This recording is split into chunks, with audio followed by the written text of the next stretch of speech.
Hello everyone, welcome to Jojo Otaku, and today we're back with Jojo Otaku news and action figures that were released during the first 3 weeks of October. So for the last week of October, it's going to be this weekend. This time we're going to just move quickly through the figures because there was a lot of things that I did not cover, and now my videos will be structured by figure brands, so everything is going to be together, divided in chapters, so it's easier for you guys to find the figures that are most important to you. And we're starting off with Nendoroids, and we are starting with Shoko Komi from Komi Can't Communicate, $41, $42 more or less, and I never watched the show. Now the figure itself looks pretty cool. I heard there was a debate about Best Girl and she was on the run, but again, I haven't watched it. What I did watch was Black Butler, and we have Sebastian Michaelis. This one is sold out on Hobbysearch Japan, so maybe you can find it somewhere else. And apparently it's real cloth clothing, that's a really nice detail. And you can buy clothing sets separately. $52, a bit more pricey, but of course real cloth costs money. And this is definitely a type of Nendoroid. This is a little bit different, it's more like a doll than just a typical Nendoroid. Interesting. Whatever. And in the same vein, of course, from the same show, we have Ciel Phantom Hive. And again, this is not a normal Nendoroid, this is Nendoroid doll. So real cloth, and it's just a little bit different, more expensive. Again, $52, and this one is still available too. Definitely a great collection for those who are still fans of Black Butler. It's an old anime, not a classic really, but a cool old anime. We then have Usada Pecora from Hololive, $39 still available. I don't have anything to say about Hololive whatsoever because I don't know much about it. Then we have Mizuzuku Kamiyu from Kajinado Air, $34. I also have no clue what this is. Overall looks pretty cute, but all Nendoroids look pretty cute. More interesting to me is Lavi from The Grey Man, $36 still available. Now I wish they would do Figmas of The Grey Man instead of Nendoroids, but hey, at least you have some figures from The Grey Man. It's a great show, it deserves better than the continuation of 10 episodes that he got. But I don't even know if they finished the manga yet, because the manga itself was the culprit of the delays. Then you have Kyoka from Princess Connect, $37 more or less. I have no idea what this is. And again, it's a cute girl in chibi form as the Nendoroids, of course. It is looking pretty cute. Then we have Yatora Yoguchi from Blue Period. I actually heard about this show, but I never watched it. $36. It's well priced for a Nendoroid. Then we got Natsu Dragonaut from Fairy Tail, $38. This is actually pretty cool because even though it's a Nendoroid, the Nendoroids always look a bit weird. I don't know why, because of Happy. I think they actually look pretty perfect, you know, doesn't look as weird as most Nendoroids do. Just the proportions, of course, are Nendoroid, but yeah, it looks okay because again it's a weird scaling thing with the Happy.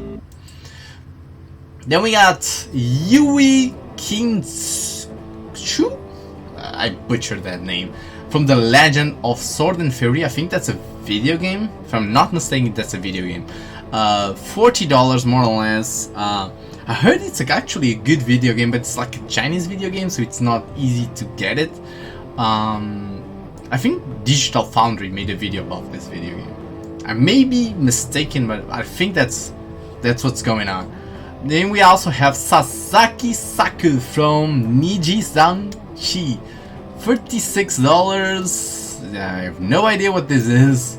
Yeah, it's another Nendoroid. We have a bunch of Nendoroids. Nendoroids, they're just pumping out Nendoroids. Every time must be a lot cheaper to make than everything else. Then we also have Saria from Arknights, $39, still available.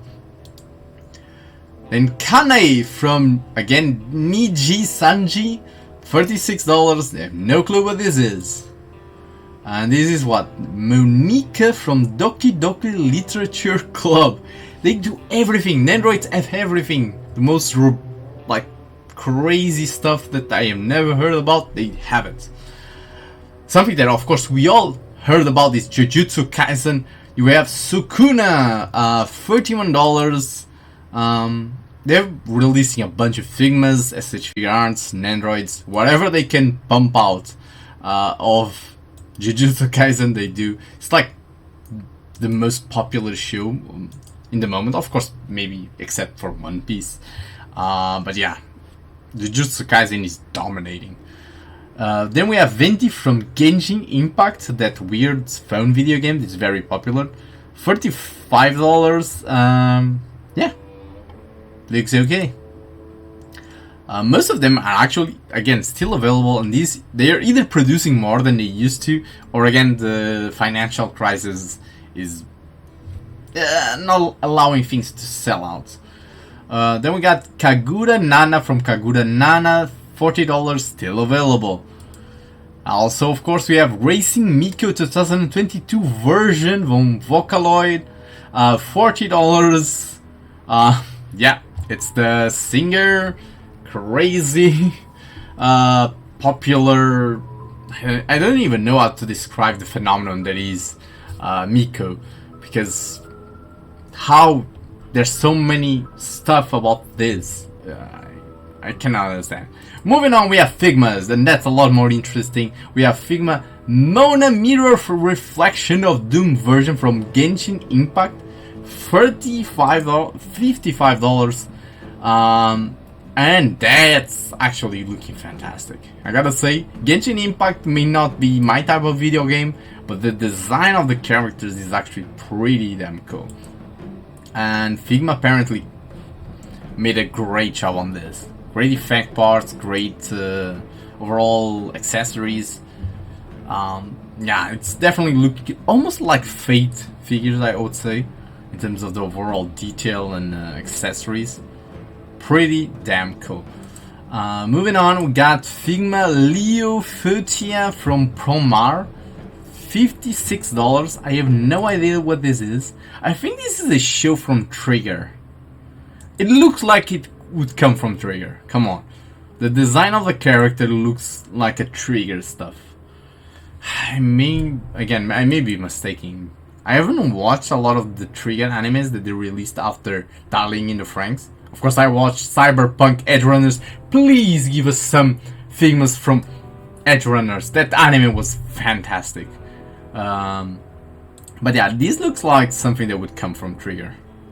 Yeah, Trigger. What? Yeah, it's of course it's Trigger. Then we have a generic Figma female body Yuki with tech wear outfit. $39, a bit expensive for this generic Figmas. But the outfit actually looks pretty cool. It is, again, real cloth. So cool on that. We have a sword for some reason. Almost looks like she would fit in Durarara the anime. Okay, that's looking nice. They're improving the cloth materials and the cloth fit, especially on Figma figures, because again, it's not easy to make cloth look great on such small scale figures. Devil May Cry, the figures that I own, are a great example of that, because unfortunately the coat is a little bit big and baggy for the size of the figure. Moving on, we got pop parades, a lot of pop parades, and let's go quickly. We got Parade Empress Black Rock Shooter Downfall version, $27, still available. There's the other version, of course, that I covered in the reservation. This is a little bit cooler, but this one looks pretty cool too.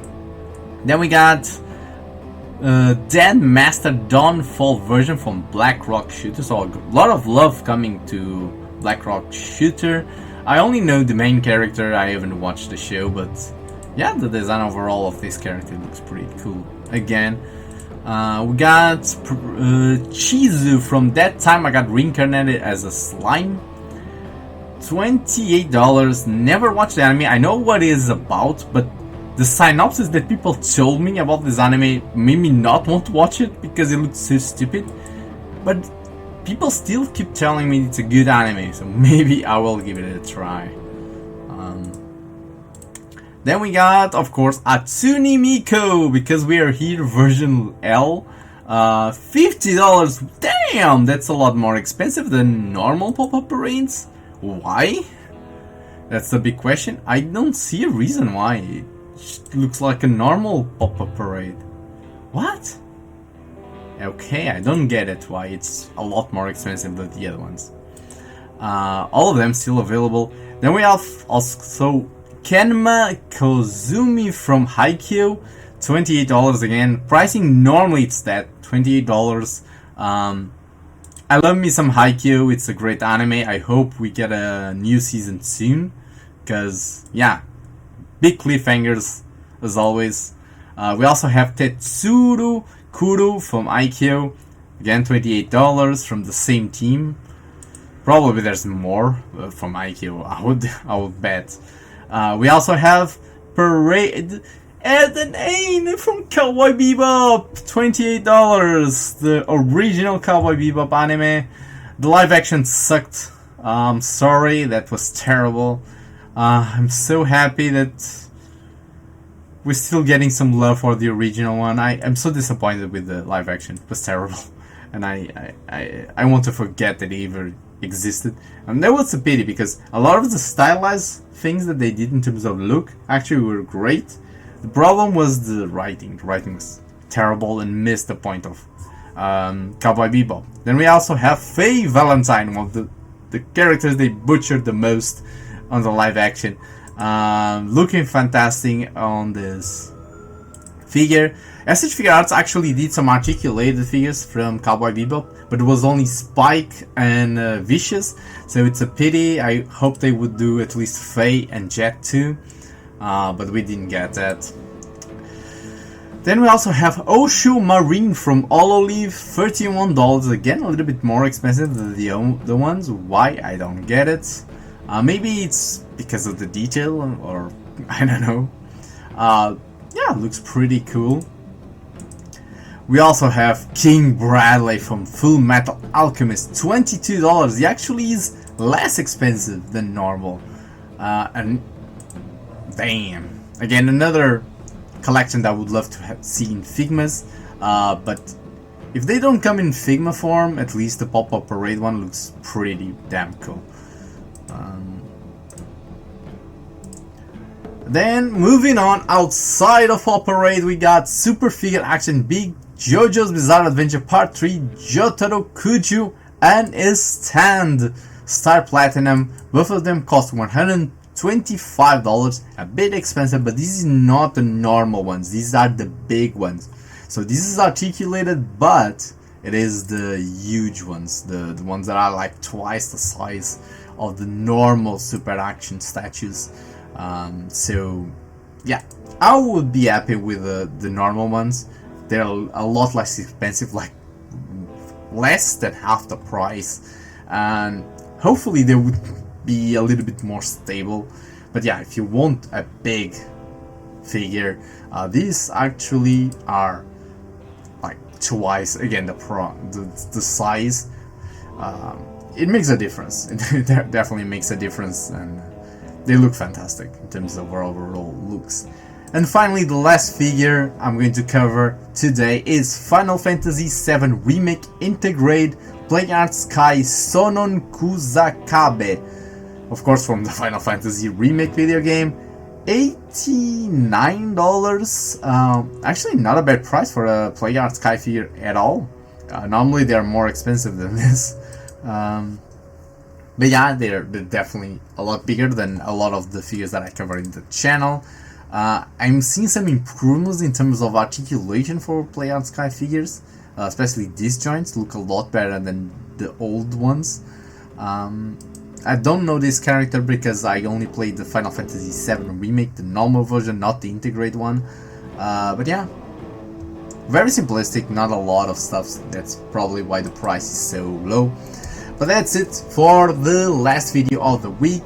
And this weekend, don't miss the figures up for reserve and release during the last week of October. I'll see you guys next time. Do it! Just